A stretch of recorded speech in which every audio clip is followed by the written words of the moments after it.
Seronok kan kalau kita bekerja ni, kita ada kebebasan waktu sendiri. Macam Angel, kerja sebagai seller, freelancer dekat Gudang Bosijan ni memang cukup best. Kalau dulunya Angel ni ada basic, tapi Angel lagi prefer ambil commission lah. Sebab dalam bidang sale ni, Angel dapat buat lebih. Kalau korang perasan, Angel dari pagi sampai larut malam selesai dekat Gudang Bosijan. Ramai cakap, Angel tak boring ke kerja hari-hari? Angel memang tak boring.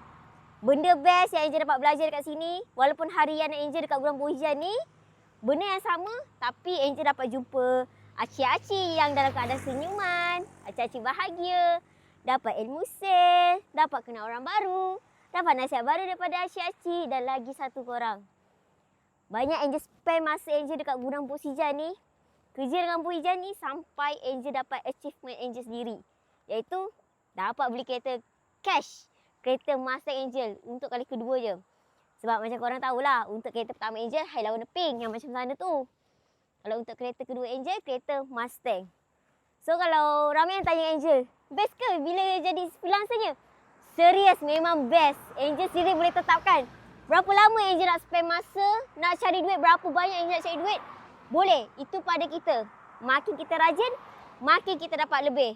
Lagi yang bayar Angel, muda-muda lagi, kalau korang rasa ada tujuan hidup nak dapat pendapatan lebih, korang try jadi freelancer macam Angel. Memang best.